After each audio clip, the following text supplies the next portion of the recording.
Welcome again to Lee's Chinese Martial Arts Federation. I just want to give you a little bit more fighting in terms of how we differ from traditional Wing Chun. In other words, if you don't fight, how do you evolve? Do you always practice what you've been given? Change is a constant, like the grass. So what I'm going to show you, for years I fought, but people look, oh, you big, that's why you fight me. But we fight with science. So I'm going to do some one-hand fighting first. Come this way, Joseph, here. And I'll use a couple people so you can see. The goal in one-hand fighting is to know how to cover the power line. No matter what attacks he does, his power line is going to be open. You can fake, you can do it. This is not a what? Demonstration. There's no choreography here. Okay? Good. Next person, the ball you ran. Good. I want them to see it from multiple dimensions. Okay?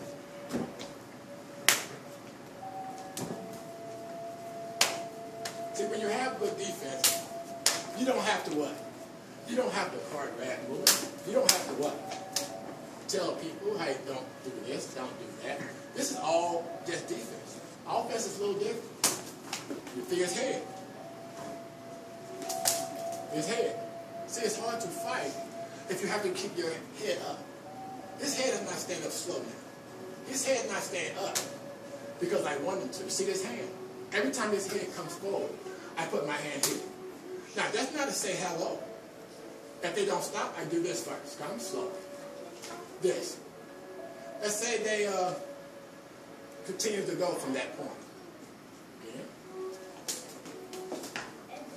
You see what I'm doing? Constantly what? Packing on his head. But in the real world, guess what? That's not going to be a peck on your head. Let me borrow you. Here, grab. Now I'm going to demonstrate how traditional Wing Chun works and how traditional Wing Chun fight applies. This is traditional Wing Chun. Notice the hand positions. Always what? Covering your what? Power line.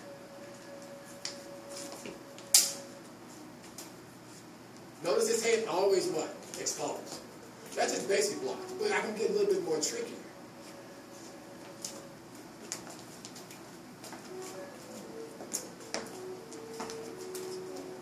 Notice there's no what? There's no choreographing. DeAndre. So again, the key to teaching fighting, you have to be able to demonstrate it without hurting your students. If they're frightened, you can't teach them nothing. What I'm doing is defense. I'm not doing offense. Offense is a little different. With offense, we use grappling. Hands up. I keep coming in now, guess what? Can he do anything? No, I'm controlling his whole body. Let's say he set up again. I come in. Look what I'm doing. Every time he puts his hand out, his head got to do this. Why?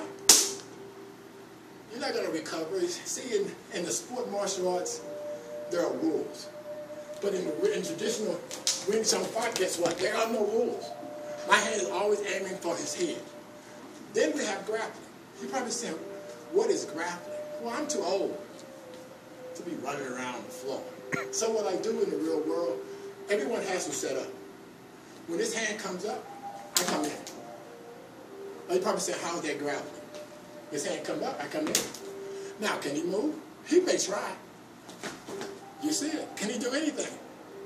Say you attack with the other hand. Ain't that joyful? Beat him with his own hand. Can you punch? Can you kick? Ain't that joyful?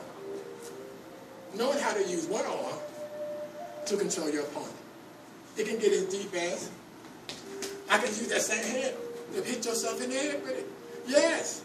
And then if you don't stop, you're not going to recover from those type of blows. So not like in sport, there are rules. My elbow strikes are not coming like this with the flat part of the elbow. It's coming with the point. And let's say, for example, he blocks my elbow strike. I come in, he blocks it. He's not going to get the neck one. The goal is to give your opponent, thank you. Let me see that towel, Joseph. Sir. A question about the effectiveness of Wing Chun. Well, in other words, the effectiveness is not based on the style, it's based on the student. If the student sits home with his techniques and practice computer games, he's not going to be able to fight good. The key to learning good fighting is fighting. So there's a question about Lap Sao and how Lap Sao is used in combat. Let me borrow Joseph. Sir. The goal in Lap Sao, in traditional Wing Chun, you really don't see how they use it on the internet. Why? Is because if you do what you've always done, things will always be the same. So I've adjusted. I adjusted based on circumstance. There have been many people come in, I don't know who they are, they come to fight. So I had to develop mechanisms that create illusion. So when I fight Lap Sao, we fight Lap Sao here. So can you attack?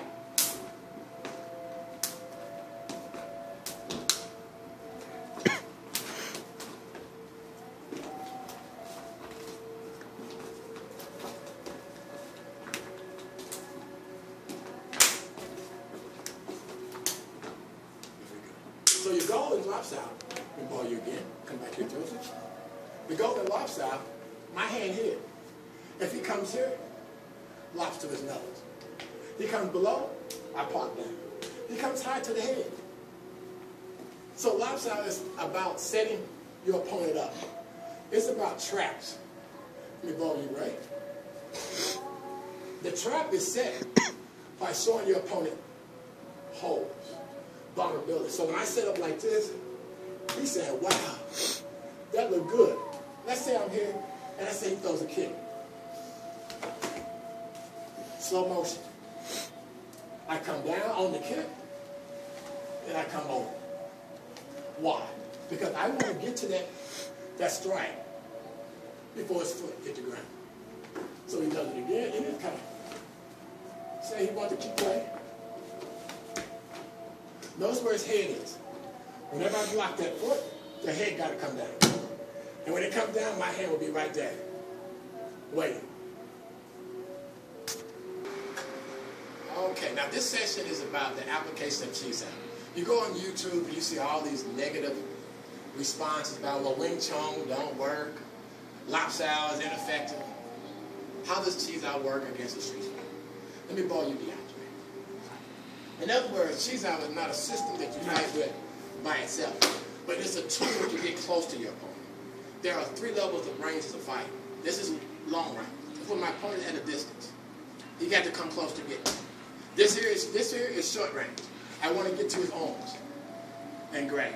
If he blocks my punches, I go to his throat. Then I come back. Then I go to the other side of his body. But what if you can't get to the opponent's arms? Say I go in and I reach to my grab and he pulls back. I go for his elbows. See how his body stumbles? Now in combat, how is that effective in combat? His hands up, I come in. You see, I'm attacking his what? I'm attacking his arm. So when he comes in, you see what I'm doing? Now look below. Yes, yes, yes. I'm grabbing something that's meaningful. Why? Because in the real world, you can't play. Your hands up. I come in. You see what I'm doing? When I go in, I'm going in here. Why? If I'm here, he got 2 choices. Come down the center or outside. Again, he has 2 choices. If I'm here, he can come to the center or outside. Now you're probably saying, why come these guys are not kicking? Well, to kick, you got to have what? Distance. Well, as soon as your legs do this, I'm coming. Why? Because I've never seen anybody throw a punch like this. They got to do what first? When that happens, watch his legs. When they drop, here I come. Now he's forced to do something. He likes to bring his kick up, but well, guess what? He's planning on me being here. But by the time his knee come up, I'm here. Now his whole fight had to change. Again, Chi's out. I'm coming in with the Chi Sao motion. His leg trying to come. You see what I used to his leg? Again. You see what I did now? I use his own arm. Can you kick if I grab your arm? No. I pull your weight what? Down. Now, unlike in sport martial arts, you hands up, I come in here. All they want to do is hit. Well, when I get a person in that position, it's not just about hitting. In other words, your hands up, I come in. See the knee? Oh yeah, because my hand is here. His mind is here. Then I knee to the groin. These are one-hit stoppers. Okay? Thank you. Master. Thank you much.